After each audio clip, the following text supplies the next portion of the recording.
I felt pretty good. I was trying to play, shorter stints, but, sometimes it's almost harder to sit on the bench and then come back into the game, so it's just... The drama surrounding Caitlyn Clark has once again reignited fierce debate, not just about one player's future, but about the integrity and direction of women's basketball itself. As headlines swirl and social media speculates, a bigger story is emerging. It's not just about who gets to play where. It's about who holds the power, and who decides which stars rise or fall.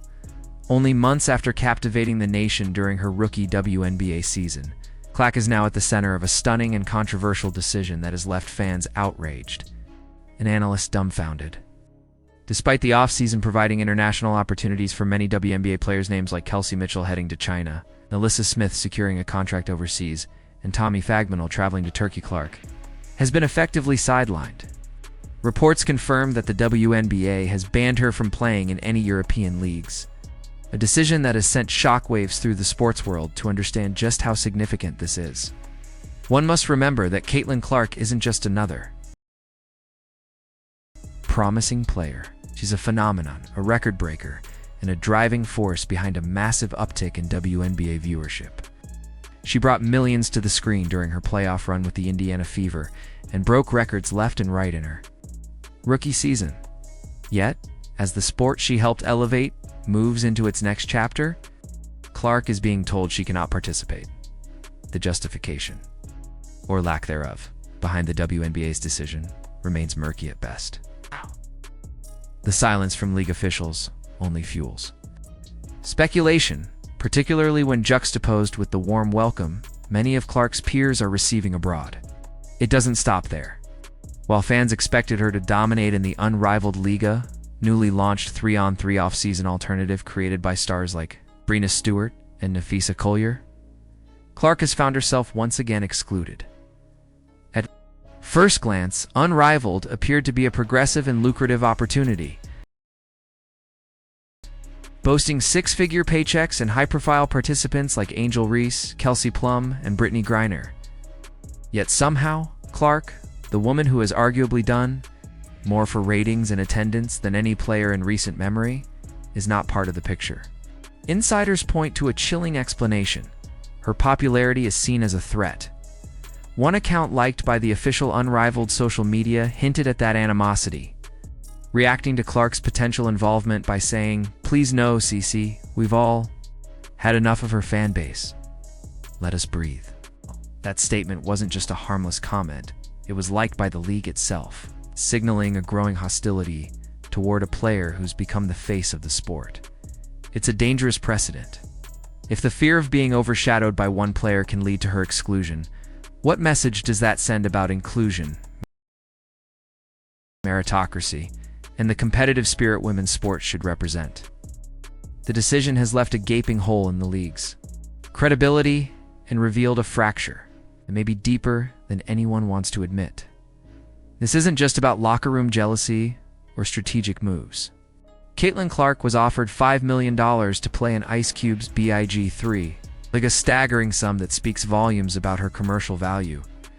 It's not just fans who want to see her, sponsors and rival leagues do too. And now, with her forced absence from both the European circuit and Unrivaled, the WNBA has not only blocked her professional opportunities, but also potentially alienated the very audience she brought in. It's not as if she lacks the resume to justify her star status. Clark's list of accomplishments in her first WNBA season reads like a Hall of Fame induction speech: most points by a rookie, most assists by a rookie, most double-doubles by a guard, and the fastest player to hit 100 three-pointers. Records and drew 700,000 fan votes for the All-Star Game, more than anyone in league history. Her impact was undeniable.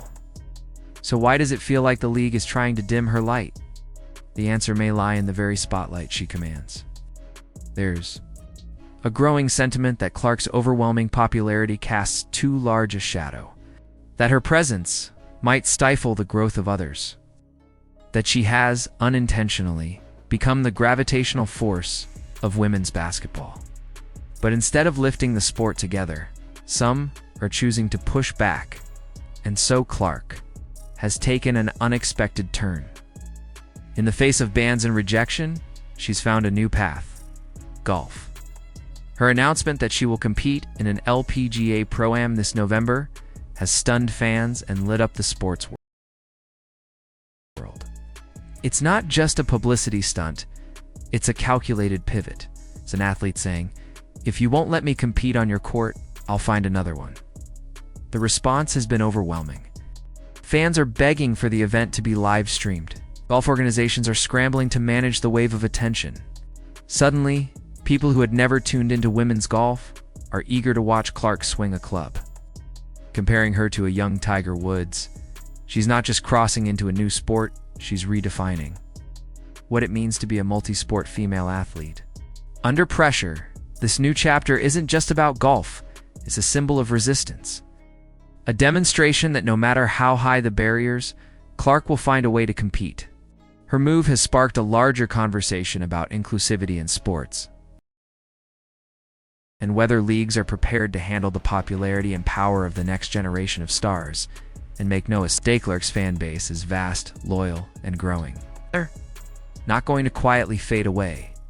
They are already pointing out that ratings have dropped since her last WNBA appearance. The league's momentum feels stalled without her, and they're asking hard questions. Why is the most impactful rookie in recent memory being treated like a liability rather than an asset? Supporters also recognize the irony in the narrative shift. Critics of Clark say the media obsession is too much. But when she's absent, the same critics lament the loss of attention and blame her fans for abandoning the sport. The truth is more complicated. Clark didn't ask to be the face of the league, her play demanded it. What's at stake now is more than just a career. Clark's battle has become a reflection of a much larger struggle for equality, recognition, and fairness in women's athletics. She's being forced to navigate a minefield of envy, politics, and legacy gatekeeping. But if there's one thing we know about Caitlyn Clark, it's that she doesn't back down. She adapts, she evolves, and she finds new ways to shine. Despite being benched and barred, she remains statistically one of the most dominant forces the league has ever seen. Her records speak volumes, but so does her refusal to be silenced. Whether it's on a basketball court or a golf course, Clark's influence is growing, and it's changing the landscape of women's sports. As fans, we should be asking ourselves what we value more: fairness or fear, growth or gatekeeping. Are we truly ready to support women's sports, or only when it's convenient and doesn't challenge the status quo? Caitlyn Clark's story isn't over, not by a long shot. In fact, it may just be beginning. If you've been inspired, shocked, or even just curious about what happens next, don't forget to like this video, subscribe to the channel, and turn on notifications. Let us know in the comments.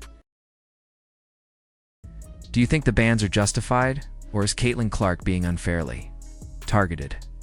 What do you think her move to golf says about the future of multisport athletes?